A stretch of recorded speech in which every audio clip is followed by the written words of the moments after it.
Hey everyone, I wanted to talk about parental alienation and when your children choose to disconnect from you and what happens and what kind of may give you comfort once in a while when they choose to disconnect. You also have grandchildren, either you've never met or your children have just simply pulled them from you, and what it's like to be a parent who has been disconnected from their adult children. I want to say what it's similar to. It's as if someone has kidnapped your child and has them somewhere, and you have no idea where they're at, and you cannot get to them.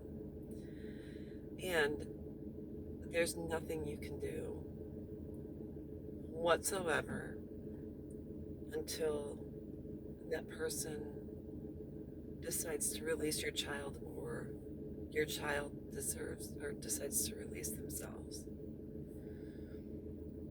There, I think the hardest thing as a parent when you have when you are pregnant, you give birth, and all you want to do is protect your child. And you go through your pregnancy and you've kept yourself safe. You've taken your folic acid. You go into all your prenatal, everything prenatal, and doctor's visits, ultrasounds, and then you give birth to your child, and now you have this being that you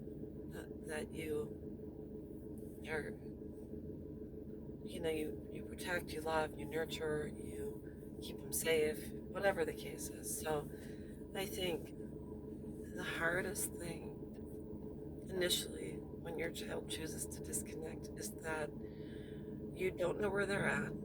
Sometimes you do. If you know where they're at, and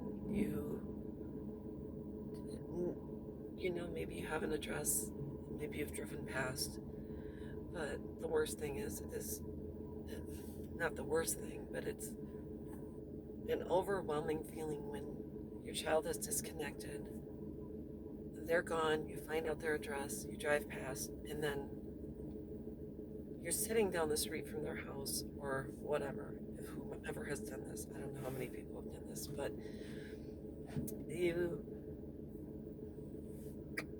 you know that they don't want to see you. They've been very specific. You have sent out letters, you've sent cards, you've sent gifts for your grandkids, and all you get is everything gets returned, or they tell you they don't want to talk to, or maybe they've gone so far as to get a no contact order, whatever the case is. And you sit there and you're not able to go up, knock on the door, and walk in and visit, or even see them or give them a hug. So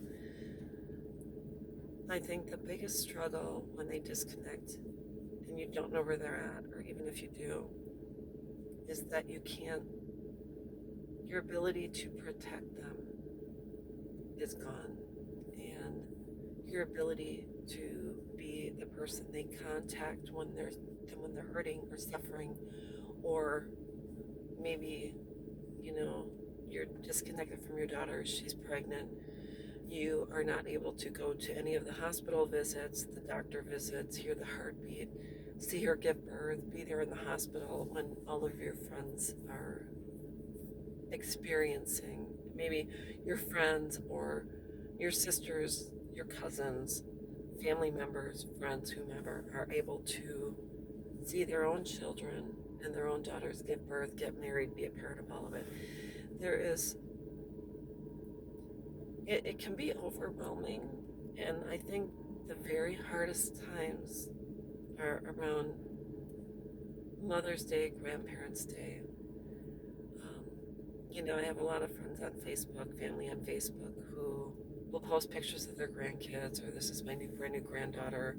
I'm in a crochet group, and you'll see these women crocheting the little, items for their new grandson, granddaughter, and you have a disconnect because you have not had that experience. So initially, it's heart-wrenching. It's almost impossible to breathe at times. You don't know how you're going to get through it. You cry. You become obsessed with trying to get your child back, trying to see your grandkids. It is overwhelming.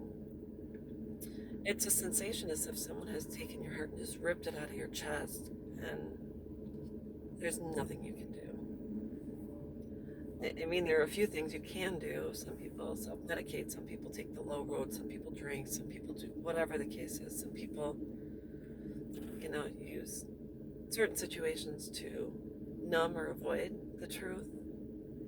I did not, in my situation, I didn't. I initially was frantic. It's almost as if I lost my grip and I was trying to get back anything I could. So you may try different tactics to try and get your kids back. You might say crazy things, or there's a million and one things that you may do to try to get back things to the way they were, to try to get your children back, to try to get them to call you mom, to hear anything from them, really, because sometimes as long as you hear something, it's better than nothing. And there's a sense of craziness that you go through, a sense of almost insanity.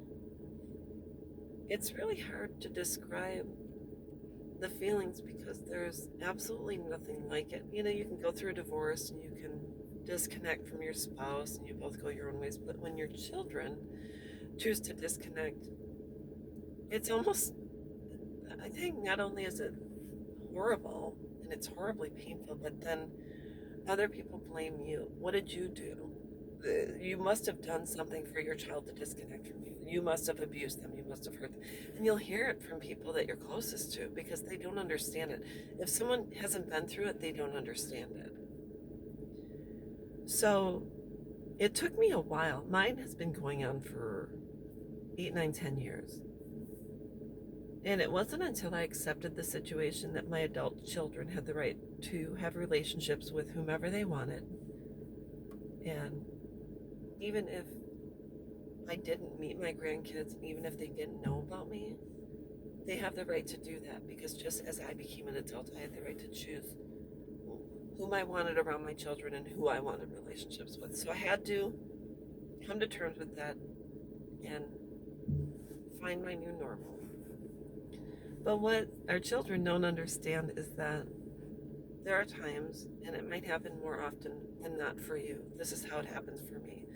I know that when I wake up really early in the morning, maybe 5, and then I fall back to sleep for maybe 2 hours, I always have dreams about my kids, and I have dreams about meeting my grandkids. I have dreams of my daughter walking up to me and embracing me. I have dreams that I get to spend time with them. And that is the time I get with them is in my dreams and through watching old VHS tapes. These are old, when they were little, we'd record them with a camcorder, and I have all of these tapes, and I just know once in a while I play them, and I remember their faces. Their faces sometimes go right up to the camera, so you see every little detail and the voice and this and that. So just know that it is not easy when your kids disconnect. It is not easy when one disconnects, 2, 3, all of them disconnect. It's not easy. But I just know that they will come back to you in your dreams.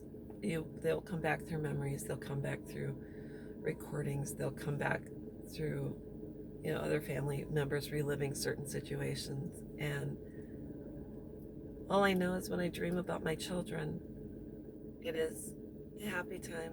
Sometimes the dreams are stressful because sometimes when my daughter will walk up to me and say, I want to talk to you, and she won't have my grandkids with, and I won't meet them and this and that. But I think the dreams give me hope and give me reason to believe that maybe someday we'll reconnect and have a relationship again, and maybe I will meet my grandkids. And hopefully when that happens, it'll be pleasant for my grandkids as well, because when grandkids aren't aware of their grandparents and don't know that they have external family members, may be shocking to them. So anyways, that's all I wanted to talk about, just to give someone hope. I hope this helps someone who is struggling with this, because I struggled with it for a long time, and now I have a new path in life, and it's not that I don't love my children, it's just that the love is from afar and not from near. So anyways, I hope this helps. Know that it's okay to cry, but also know that it's okay to wipe your tears off and find new joy in life and fill your life with many things that can bring you happiness. So anyways, I hope this helps someone, and I hope everyone's having a great day.